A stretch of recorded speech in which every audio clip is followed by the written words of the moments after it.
Grand Archive is a brand new trading card game that is growing fast, and a lot of new players ask themselves, what are the best decks in Grand Archive? How easy are they to build? In today's video, we're going to take a look at two of the best decks currently in Grand Archive and how you can upgrade them from the Alter Edition starter decks. How's it going, Rogues Gallery, and welcome to another Grand Archive video. If you like what I do, if you want to support the content, go ahead and subscribe, leave a like, comment down below, and I also have a myriad of other ways to support the channel, including channel memberships, Patreon, and you know what? If you want to talk about more Grand Archive with an excellent community, go ahead and join our Rogues Gallery Discord in the description down below. It's actually growing daily, and there's a lot of folks on there chatting about Grand Archive and other trading card games like Flesh and Blood. But without further ado, let's go into two of the current best decks in Grand Archive. We're going to be talking about Wind Lorraine and Fire Rai. Now, the Fire Rai deck is more of an all-in glass cannon combo deck. It's a ton of fun.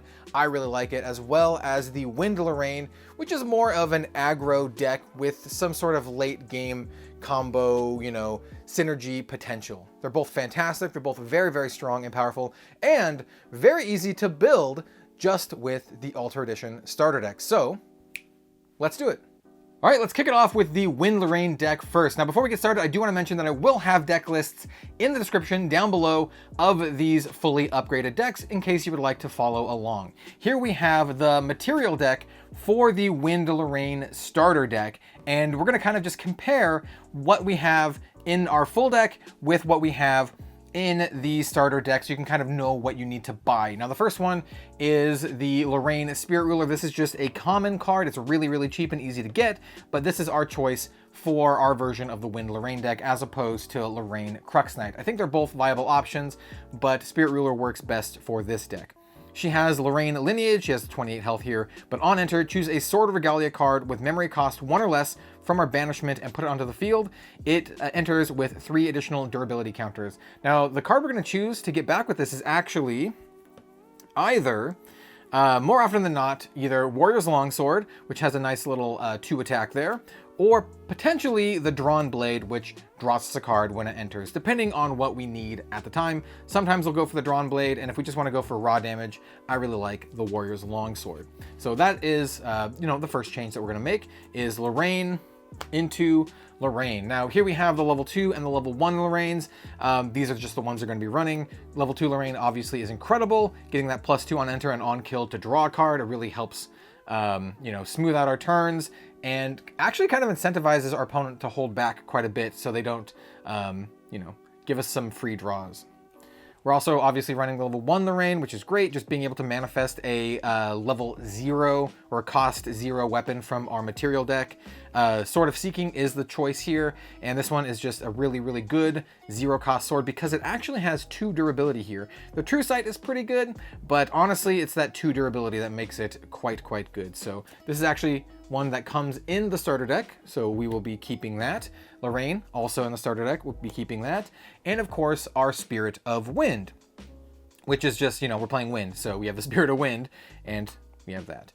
The first big upgrade is going to be the Grand Crusader's Ring. You're going to see this in both the Lorraine deck and the Rai deck. This is just a staple card for Grand Archive right now, so if you don't have one, pick one up. It's just a really easy draw card. It costs 0. You can only have 1 Divine Relic in your material deck. We choose the Grand Crusader's Ring because it's the only option right now, and you can banish it at any time to draw a card. I would replace something like the Fire Resonance Bauble with this. Next up, we have somewhat of a contentious choice here.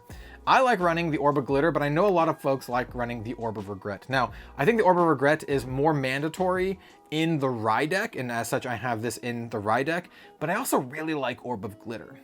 It's kind of a give or take here. Most people like the Orb of Glitter, but it's just a personal thing for me. For this deck, I like running the Orb of, or most people like the Regret. I like the Glitter. So Glitter is a 1-drop, and it says at the beginning of your recollection phase, glimpse 1, which is kind of like Scry, from Magic the Gathering, which you can look at the top card of your deck and you can choose to put it back on top or the bottom. Why this is great is the turn that you materialize this, you can still do that because it's material and then recollect. So you materialize this, then you still immediately get that glimpse, and then you can see if you want to put the card on the bottom or top. So it kind of gives you like this deck smoothing mechanic. And then if you ever need to draw a card, you can banish it at any time to draw a card. Whereas the Orb of Regret just is a 0-drop, and you banish it and you shuffle up to 3 cards from your hand back into your deck and then draw that many cards. This is kind of like a, soft mulligan, and it helps you if you have really bad draw all at once. Whereas Orb of Glitter helps you kind of over time, right? Because it gives you that glimpse every single turn. I'm a big fan of this card. And so I would say we'll replace something like the Bauble of Abundance with that. Next up is the Warrior's Longsword. Like I said, it's a 2-attack, 2-durability sword because we are a warrior. It's very good. It costs 1. The starter deck has it. We also have it. Next up is the Drawn Blade. This is a very cheap addition to the deck that is incredibly good. I like the pun name because it draws you a card. Get it? Drawn Blade. Incredibly powerful. We're going to be replacing the Life Essence Amulet with this. Next up, let's talk about the Prismatic Edge. This is also another one that comes in the starter deck. It's really, really good. Gives you a myriad of effects depending on what your opponent's got going on. It says on enter, each player reveals all cards in their memory, so it actually gives you a glimpse as to what they're playing with. If a fire element card was revealed, choose a unit and deal 3 damage to it. If a water element was revealed, draw a card. If a wind element was revealed, each opponent banished a card at random from their memory. And we're playing wind, so we get that banishment. And if they're playing something like fire, then we also get that effect, which is really good. Keep in mind, you only get one of the effects. You don't get it for each card. It's just if one was revealed, you do it. But the starter deck has it, and we also have it. Now there's 2 more cards that we're running that are Crux cards, which is the level 3 Lorraine's advanced element. Let's talk about the Sword of Avarice first. This is also another really cheap card to pick up. It's a 2-drop. It's only a 1/1, but on enter, draw 2 cards. So it's like a souped up Drawn Blade, right? It still attacks for 1 block, or it still attacks for 1 and has 1 durability, but at the end of the day, drawing 2 cards is really, really good. So we're going to replace that with the Ornamental Greatsword.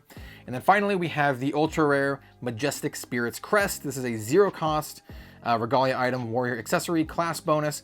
Banish it. Your champion gains on attack, draw a card until end of turn. Now we're going to use this on a turn in which we can attack multiple times to draw multiple cards. And we have several ways to do that in the deck. So this is just a great way to draw a whole bunch of cards and to potentially close out the game.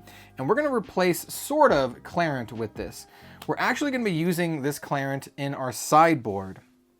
And you know what? Let's kind of quickly go over the sideboard now. The starter deck does not come with a sideboard, so you're going to have to build the sideboard from scratch. One of the cards is Clarent. I really like Clarent against mage decks, for example, because you can remove durability counters from it and prevent the next 1 non-attack damage that we dealt to each unit you control this turn, and your champion counts as a unit. So I think Clarent is actually quite powerful, especially if you bring it in with Lorraine's effect and it has 3 additional counters, giving it 5 counters, so you can basically protect your entire board, which is very, very good. And we're going to be going kind of wide with this deck. So Clarent's really great for the sideboard. Smoke Bombs is really good to prevent your opponent from attacking one of your units. So it just says banish Smoke Bombs, target ally gets stealth until end of turn, and you're going to draw a card. So this is really great for protecting one of our big, powerful units that we need to keep around, or one of our, well, it's usually the ones that pump our team. And then for the rest of the cards in the sideboard, they're all situational. This is a card that a lot of people like to play main deck, and it's just one that helps prevent damage. My list is much more aggro than a lot of other ones that are, have some defensive cards like Veiling Breeze. It just says reveal any amount of win cards from your memory until end of turn. Whenever damage will be dealt to your champion, prevent an amount of damage equal to the amount of cards revealed this way. This is a good sideboard to bring in against Rai, for example. Then I'm also running a Ghost of Pendragon. I have the other 3 in the main deck, which is really good. And if you want maximum ghosts, then you can slap it on in. It's a 3/4 Crux warrior human spirit. Human is really relevant for this deck because we have human synergy. And it says on enter, you may return a Regalia you control to its owner's deck. If you do, draw 2 cards. Returning something like a Sword of Avarice or a Drawn Blade is great, so you can then play them again and draw even more cards. And then finally, we have 2 Intangible Geists. They are a 4-drop, 3/2. They say on enter, you can choose any amount of Regalia cards from your banishment and put them into your material deck. It's Regalia cards, not just Regalia weapons. So like you can get your Grand Crusader's Ring, for example, back and anything else. It also says prevent all attack damage will be dealt to Intangible Geist. So it's really good against opposing aggro style decks. Since we're running 2 of them here. So at a quick look, these are the cards that you are removing from your material deck, and these are the cards that you are putting into your material deck. Keep in mind, like I said, I put Clarent in the sideboard, so you're still gonna have a use for Clarent. So you're basically just swapping out these cards. So now let's talk about the main deck. Here we have the cards that we're actually gonna be keeping in the main deck from the Lorraine starter deck, which is, you can see, a significant amount. And these are the cards that we're going to be taking out and replacing them with different cards. And let's kind of go over them really, really quick. Here we have Deflecting Blade. This is actually a really, really good card that you could keep in the deck. This is one of the cards that I think is a viable option, so keep that in mind. If you don't have some of the cards that we're going to be replacing these with, or you can't get them for whatever reason, I think Deflecting Edge is a decent option, but it's a defensive card and I like to go face. We're also replacing the Spirit Blade Dispersion and Spirit Blade Ghost Strike with more consistency, getting more 4-ofs of our other Crux cards. These are still fine, but we're going to be doing some other stuff with them.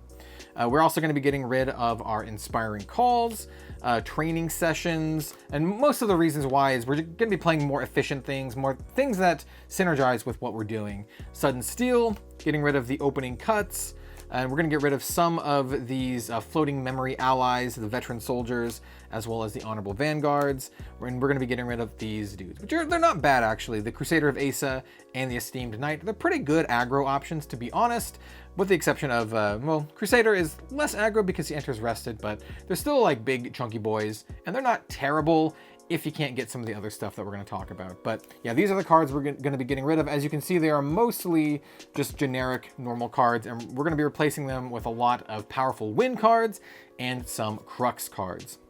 And these are the cards that we're going to be keeping in the deck, and in most cases, adding more of to make full play sets. So a lot of these cards that you can see here that don't have full play sets, like Phalanx Captain, Hurricane Sweep, stuff like Weaponsmith, Banner Knight, we're going to be adding more of to get that full deck.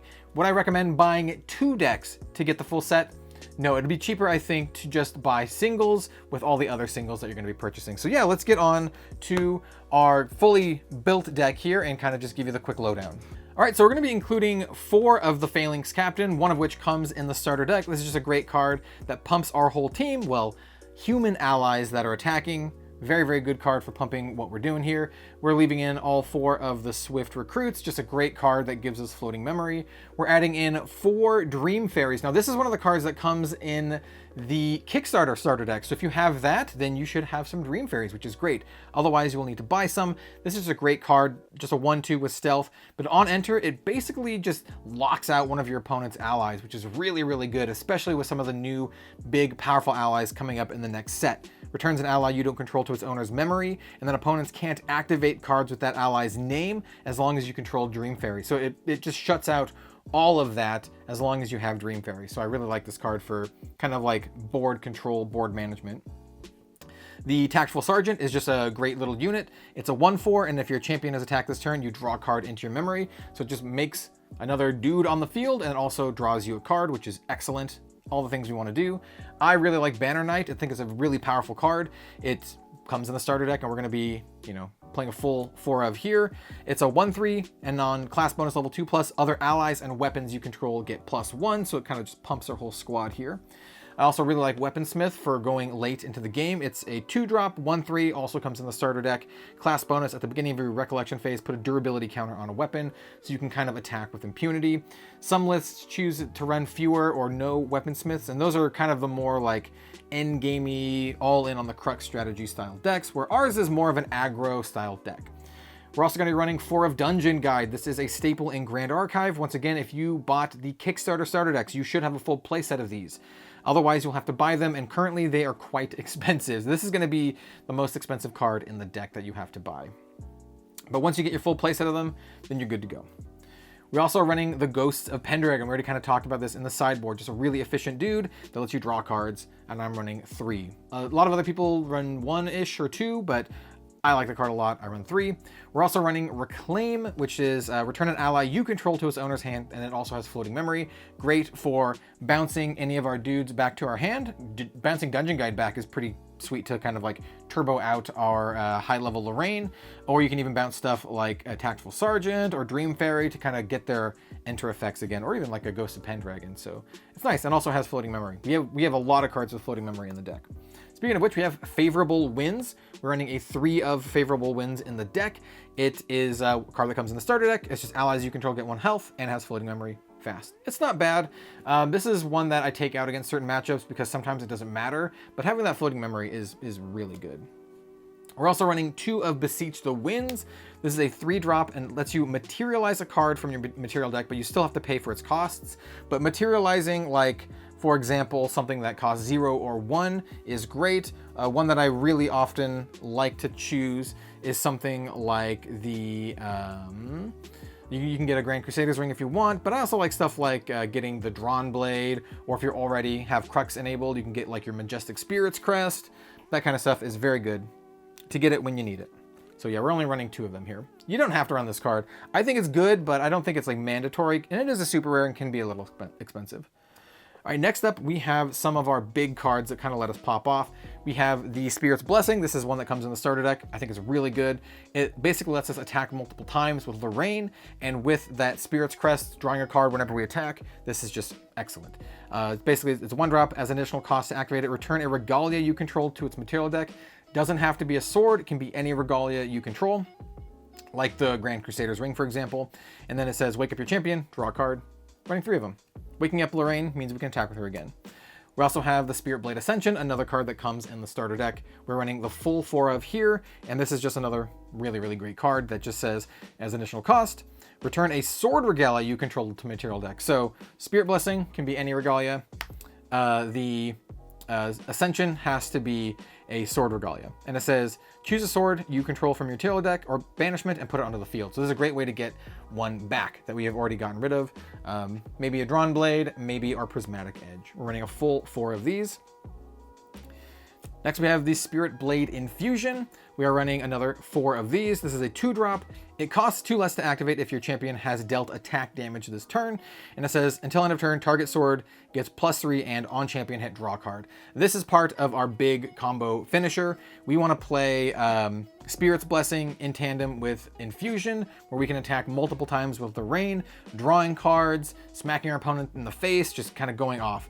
And the fact that Spirit Ruler Lorraine puts additional durability counters onto the weapon that we get back from her ability means that we can attack many times with that weapon. And like I said, a great option for that is the Warrior's Longsword, because it has that 2 attack and only costs 1, so we can get it back with Lorraine Spirit Ruler. So yeah, one of the key cards in the deck. We also run a full of Crux Sight, another card that comes in the starter deck. It's just simple, 0, draw a card, and you can pay an additional 2 as you activate it to banish this as it resolves. Then you get a Crux card back from your graveyard to your hand, so you can do more shenanigans.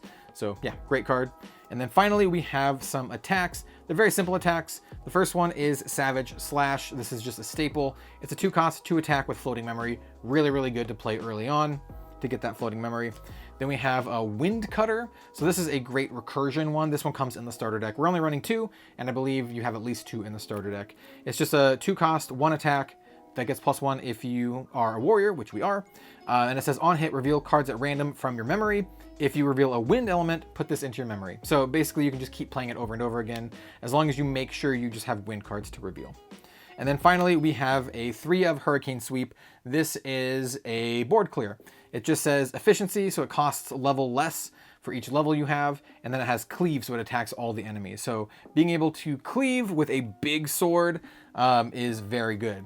Big sword, just, you know, anything like your warrior sword or your prismatic edge to just wipe the board. And there you have the Lorraine deck. This is actually quite easy to build from the starter deck. You have some more or less major upgrades with the Dungeon Guide, Beseech the Winds, but most of the cards are very inexpensive to purchase as singles right now.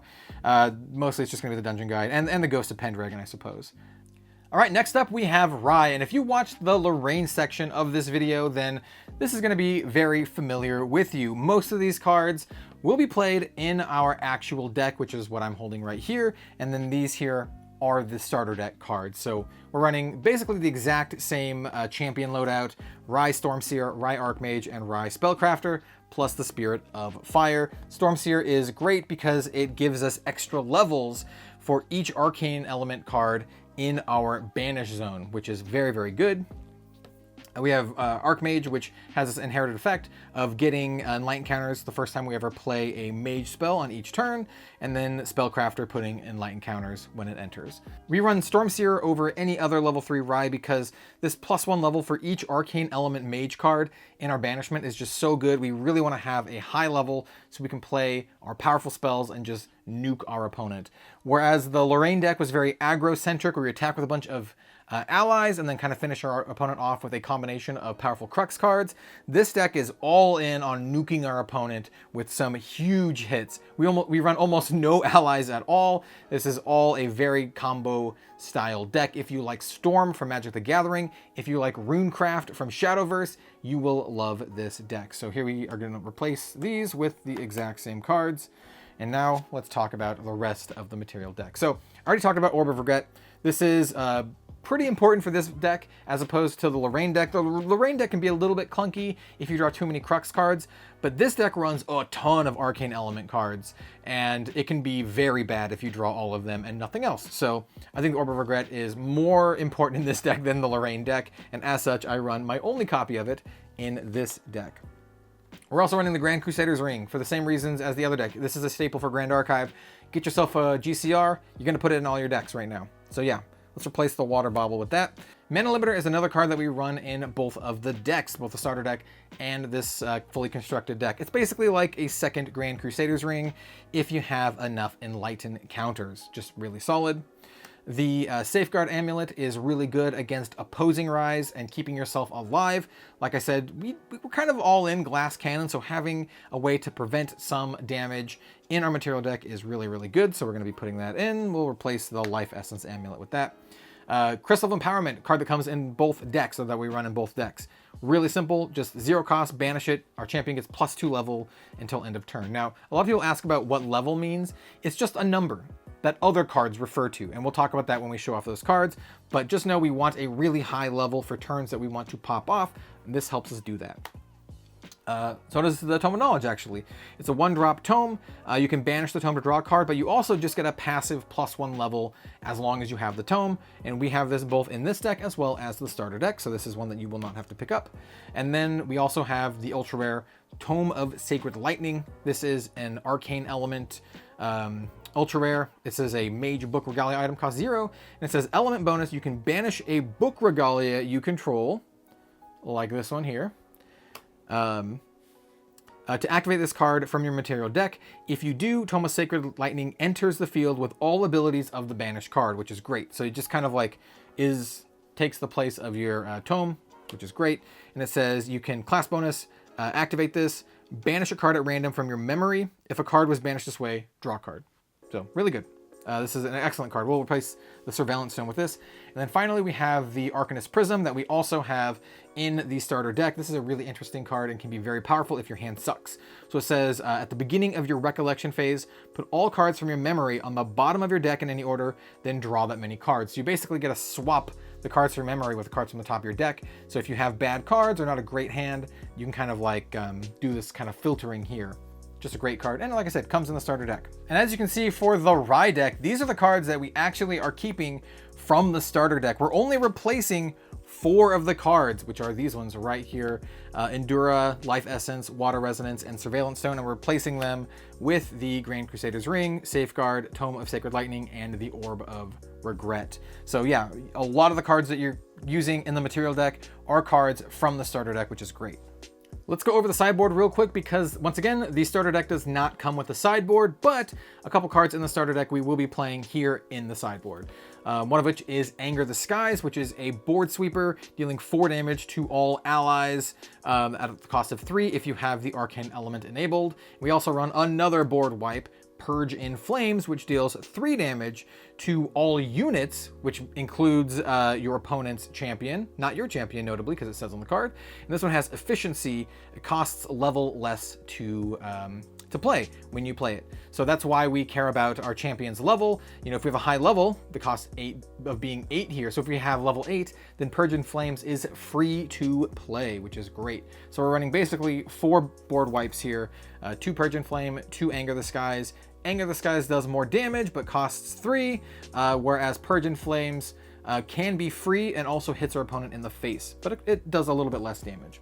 And then finally we run 4 Deflecting Edge. This is just a really good defensive card. It was in the Lorraine starter deck, and we actually run it here as a sideboard option for Rai. We won't get the reduction because we were not going to be running any swords, even though we could run a sword in this deck. But no, it's just going to be a 1 cost reprint. For us, it's just going to be a 1 cost prevent 3, which is actually really good against those pesky Lorraines and Xanders, especially the fire versions. This is really good against the fire versions of those 2 decks. All right, so let's talk about the main deck for our Rai Arcane Fire combo deck.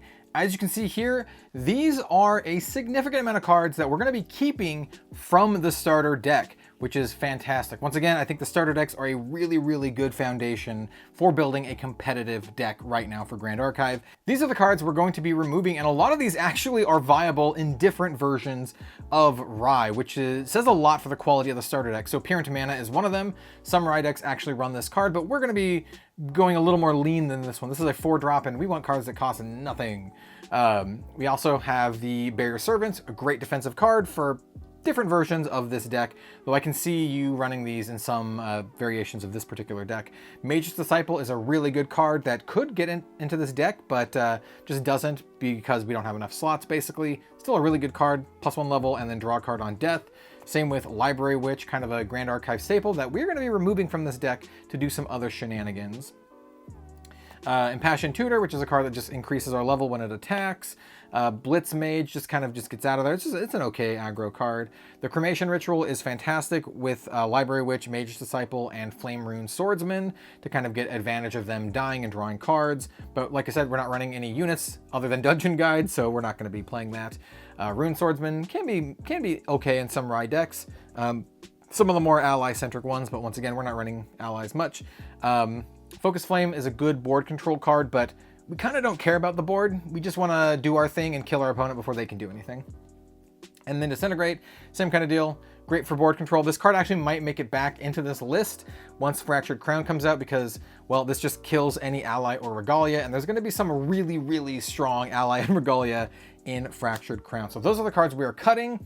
These are the cards we are keeping, and we're going to go over these all in detail. But as you can see, a lot of these, like the 4 of Arcane Blast, the 3 of Arcane Disposition, the 2 Anger the Skies that go on the sideboard, Arcane Sight, Spell Shield, Power Overwhelming, the 4 Fireballs, Purge and Flame, once again, goes on the sideboard, Creative Shocks. All of these cards go into our main deck in 4 ofs. So let's talk about the actual main deck. All right, so this is the main deck, and we're gonna go over each of the cards individually, but just know that we have, once again, deck list in the description down below. So this whole deck cares about playing Arcane Blast and Fireball. This is how we win. We deal maybe some chip damage here or there, and then we finish them off with a massive Fireball or an Arcane Blast or 2. Arcane Blast is a card that costs 11, but hopefully it costs 0 for us because it has efficiency, which means it's reduced by our champion's level. So once again, we want to have high level to make Arcane Blast free, and it just says deal 11 damage to target champion. Most of the time, when you play this, you can play a couple of them and just kill your opponent all at once. Comes in the starter deck with a 4 of, so, you know, we're running that here. Same with Fireball. It comes in the starter deck at a 4 of. This is our second big finisher. It has class bonus. It costs 2 less to activate, so it costs 4, and it deals level +1 damage to target unit being an ally or our opponent's champion. So yeah, if you have level 11 to play the Arcane Blast for free, well, Fireball does 12 damage, which is very, very good. So yeah, these are our 2 main cards, and they come in the starter deck, which is great. So does Arcane Sight. We're running a full 4 of. It just says your champion gets +1 until end of turn, or +1 level until end of turn. Draw a card for 0, so just great for those turns where we pop off. It just filters itself and gives us an additional level. Reckless Conversion is a really interesting card for just, well, I'll read what it does. For cost of 0, draw 2 cards into your memory, then banish 4 cards at random from it. Class bonus, return all cards from memory to your hand. So this is just a really interesting way of after you have played a ton of stuff, played your whole hand down, then you can play Reckless Conversion for 0, drawing 2 cards from your deck into your memory, and then you banish 4 cards from it, and then, class bonus, we are a mage, we get those back to our hand, all the cards in our memory back, to continue playing more and more cards. This is kind of like a really great combo turn card where you can just extend your turn into something massive. We have a couple of these in the starter deck, and we're going to be playing a full 4 set here. Same with Arcane Disposition. This is just a card that lets us draw 3 cards, basically. For a cost of 3, draw 2 cards at the beginning of our next end phase, discard our hand, and then class bonus, draw a card. We don't care about discarding our hand because we plan to play everything. We plan to not have a hand. Either it's all going to be in our memory or all played and done with. So, yeah. Another card that comes in the starter deck, we're running a full 4 of here. Same with Spell Shield Arcane. This is our main defensive source here. It's a 3 cost, though it costs 1 less to activate because we're a mage, so it costs 2. And then the next time damage will be dealt to our champion this turn, prevent that damage, then put Enlighten counters on the champion equal to the amount of damage prevented this way, which is great. So if our opponent is attacking us with something big, then we can Spell Shield Arcane them and then get a ton of Enlighten counters. Yeah, this is really good. So we're running a full 3 of here. You have to be wary when playing against opposing Reyes or anything that has like fast 1 damage, because if you play a Spell Shield Arcane, say they play an Arcane Blast on you to blast you for 11, and then you're like, okay, I'm gonna play Spell Shield Arcane to prevent that. They can play it in such a way where Spell Shield Arcane resolves, but then they have another priority to play something else if they would like, and then they play something like Ignite the Soul to deal 1 damage to you, thereby, you know, the Spell Shield will prevent the 1 damage instead of the 11 damage from here. So you have to keep in mind that. That's a very common play when you're dealing with like Rai mirror matches, for example. But still, Spell Shield Arcane, very, very good. And then also Power Overwhelming, which is a 1 of in the starter deck, and it says 0, remove any amount of Enlightened counters from your champion. Your champion gets +1 level for each encounter removed this way. So yeah, this is just a great way to pump up your champion's level. Though typically you will remove those Enlightened counters to draw cards. Every time you remove 3 Enlightened counters, you get a draw card from its own effect. So removing the Enlightened counters this way doesn't draw you cards, but it does give you a lot of levels, which is really, really good. And so that is kind of our finisher suite, our arcane suite, plus the fireball. And then everything else here, well, we'll talk about. So once again, we are running 3 dungeon guides. I kind of already gave you the spiel about dungeon guide in the Lorraine deck. Very good for leveling up our champion ahead of time. And it's probably the most expensive card in the deck. This is the thing that makes the deck, you know, not super budget. But if you have them, play them. If you bought the Kickstarter decks, it comes with 4 of them. You have them from that. Next up, we have Creative Shock, a card that comes in the starter deck. You want a full playset of these because it is incredible, one of the best cards in the game. 3-drop, draw 2 cards, discard a card, class bonus. If you discard a fire card, you can choose a unit and deal 2 damage to it. Once again, unit is also your opponent's face, so you can hit him for 2. Just kind of chip him down a little bit. Ignite the Soul, I kind of already mentioned this already, but this is a 1-drop fast card that deals 1 damage to any unit, but it also has floating memory, which is really good. Great for popping your opponent's spell shields if they're Rai, but also kind of dealing chip damage here or there and getting that floating memory. So this is a card that was included in the initial deck that I copied this list from. Once again, these are meta decks. They are not decks that I built from my own mind. These are decks that people play in the meta that are considered to be the top decks. And I have tweaked them a little bit here and there, but this is one that I kept in. Well, I kept most of these in, but this is also one that I kept in from the list, and I'm not sure about it. It's a 2-drop, slow card, draw a card, then each player draws a card into the memory. Interesting, draws you a card, but also draws your opponent a card. I don't know. It technically draws you 2 cards, but it replaces itself and gets you a net 1. It's still an interesting card, though, and it's good for when you just need more cards, and this deck definitely needs a lot of cards to pop off. Next up, we have Scry the Skies. Glimpse level, then draw a card into your memory.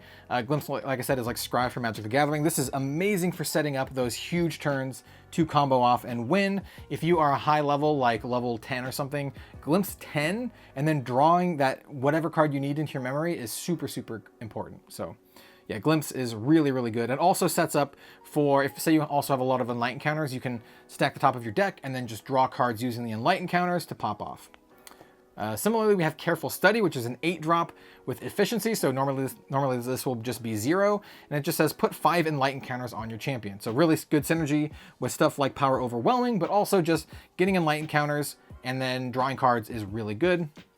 With Rai, level 2, this basically puts 6 Enlightened counters on your champion, which basically is a 0-cost draw 2, which is really good. Next one is another one that I saw in the list that I copied this from, and I think this is really good, actually. This is Harness Mana. It doesn't seem great, but I think it's a lot better than it is.